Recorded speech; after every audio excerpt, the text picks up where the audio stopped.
Hey gals, welcome back to the Coach Her podcast. My name is Abigail. And I'm Terry. And today we're going to be talking about all things comparison, personality differences, and the importance of recognizing uniqueness. So, Terry, what is your first question for me? So the question that I was going to ask you is, has there been a time in your past where you, in a negative way, compared yourself with somebody else? And how did that affect you? Yeah, I did. I have before. I still do. And I think the specific time or the specific comparison is I've compared my personality to other like gals' personalities, and there's this like group of women, like not a specific group, but like just this array of women who they're like elegant, they're cute, they say like all the right things, they don't like offend people, and I am a little more like blunt in like the way that I say things, and that is where like the comparison has come into play. So yeah, that's like a more negative one.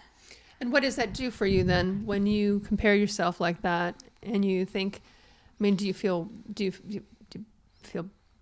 bad about yourself? Where do you go with that? Yeah, I would say like I feel probably bad about myself. I mean, like I'm talking about like the type of woman who like I just know that they're going to make like a great like classic like mom, and I don't know, they're just like really really sweet. And yeah, I mean, when I compare myself to that, I'm just like, can you see the positive benefit of your personality over theirs? Is there a possibility that maybe they're looking at you and going, I wish I could be that authentic? yeah, because I've like had friends like that, and I think we have both seen like the positives and like the negatives, and we've talked about it.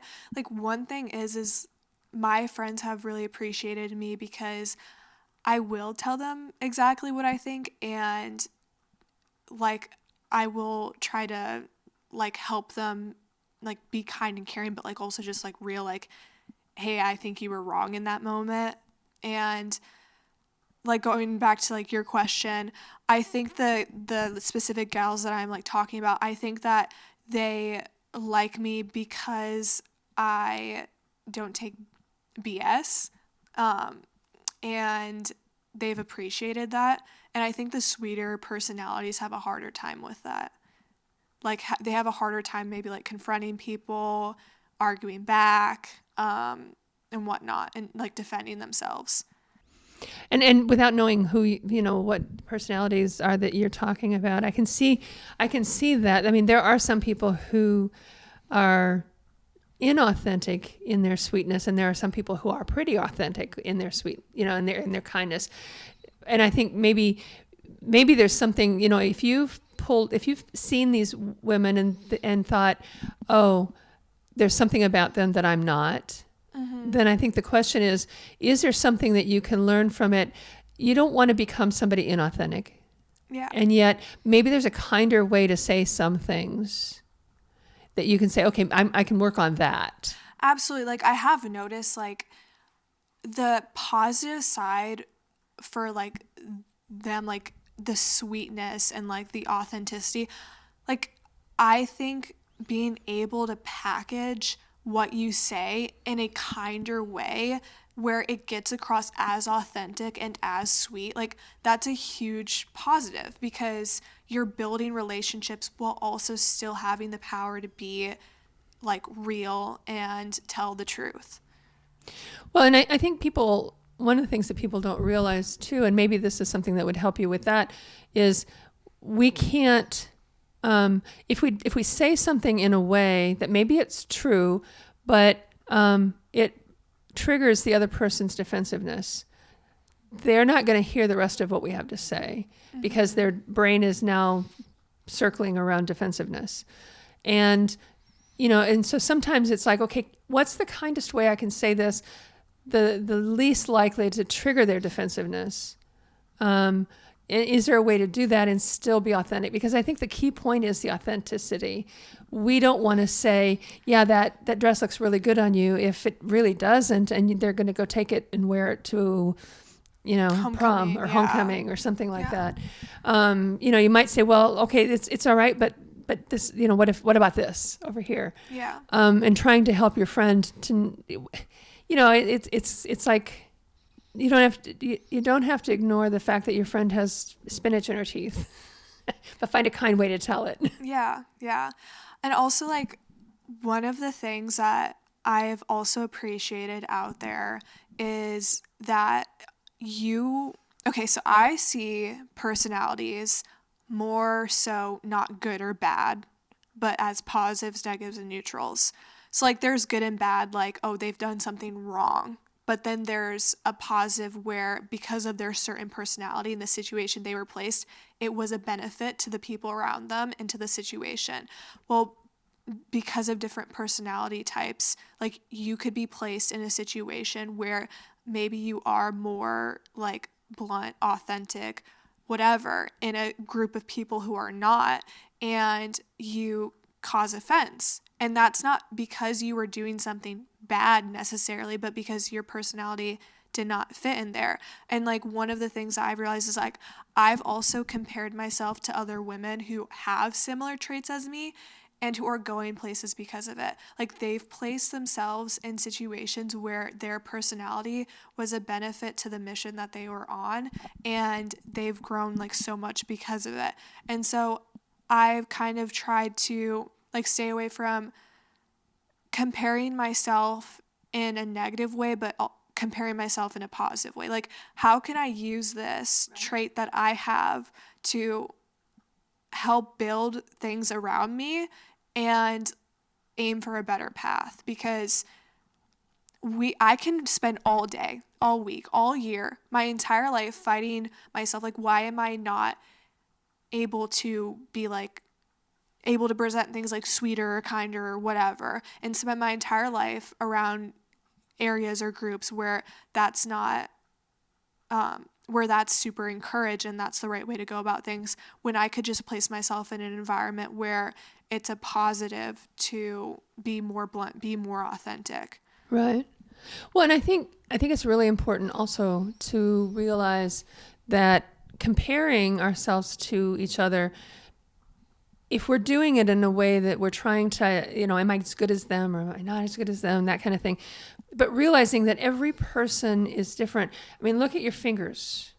Your fingerprints are different than every other human on the earth, on the planet. We're different for a reason. And it's the beauty of all of our differences that makes this world enjoyable to live in. If we have to all be the same, if we have to all be a certain size or a certain personality or whatever, can you imagine what that would be Yeah. like? Well, I always think about this, like, honestly, in terms of like our family. And so I work with my grandpa. And one of the things that I appreciate about his personality is his openness. And he's always on to like the next new thing, like the new idea. What can we do? What can we progress? What can we build? And I'm more back here, like, I'm like, girl, I'm still working on the thing you told me to do last year. And sometimes, like, that can, like, Now you've seen my life. yeah, now that, yeah, sometimes I'm like, it can get so crazy. And it's like, oh my gosh, this is like, I can't focus on the thing that I'm trying to focus on. But then when I like put it into perspective and I'm like, oh my gosh, I respect him so much because of look at what he has built. And although like when you look at the day-to-day things, like some of the little frustrations that I have with his personality, I like take a step back and I'm like, I see so much benefit because he has something that I don't have. Like his openness and his like ability to push through like hard times, I have so much respect for that. And so like I just also really appreciate that. Like that's like the first personality that I think of like when this comes to mind, like one of those where I understand the importance of it and sometimes it's still like frustrating for me. And so that's like, I think if we take a step back and like realize like, hey, those unique gifts, like those differences, when we put them together, we can actually help each other. And that's why I think that we need to stop like shaming people for being different than us. Like, I think that's what happens when we compare in a negative way. We shame people, or we feel superior because somebody's not like us, or we feel inferior because they're better than us, and all of that stuff just gets in the way of what we can do when we all do our best. yeah. And I think years ago our church, I was on the leadership board of our church, and the pastor wanted us to all do the Myers-Briggs test. I don't know if you've ever had that one. I have, yeah. And so we learned what our personality type was according to Myers-Briggs. And then his whole purpose in having us do this was to realize how everybody comes to solving problems and relating to each other from a totally different perspective. And instead of looking at those differences in a negative sort of you're in my way kind of approach, he wanted us to see the beauty in all of the differences. And so he put us together. He paired us up with our opposite. And so we had to answer a few questions and talk to our opposite. And so the guy, he was a friend of mine, and we had a chance to kind of talk and figure out how our personalities were different, but we could still reach the same goals, or reach out to work together. And it was one of the best things that I learned years ago, was just how to appreciate our own, what we bring to the table, and appreciate what other people bring to the table, and not feel like we have to compare and hierarchy whether one's better than the other. Yeah, absolutely. And even like I'm thinking of, how someone might compare themselves to someone else. Like if a gal was looking at another gal, like, oh, her skin is so clear, you're only comparing your whole to one person's part. Right. And like, sure, maybe her skin is clear, but her dad doesn't tell her she's beautiful every day. And like, when we actually look at like the big picture, like you can't compare your entire whole to one person's part. Like you have to do every comparison. Like, do you want all their problems? Probably not. Like I've actually thought about this. Like I've looked at other people and like was jealous of them, and then I thought of them as a whole. Do I want the problems that they go through? I'm like, ooh, sorry, gal, no. Well, you may not know them as a whole, but just assume that they have their own problems, yeah, their own struggles, and it's not looking for perfection. If you were, we'll never reach this side of heaven. It's perfection isn't attainable. We can have the image or the illusion of perfection. Look at Instagram, look at TikTok and all these other places where everybody puts their best foot forward. They're showing you, their perfect polished self. Well, you're not seeing them when they get up in the morning with bedhead. Absolutely, yeah. Yeah. That's so true. Usually. Every once in a while, somebody puts that out. Well, thank you, gals, so much for watching today. We hope you appreciate the uniqueness that you and others bring to the table. We'll see you guys soon.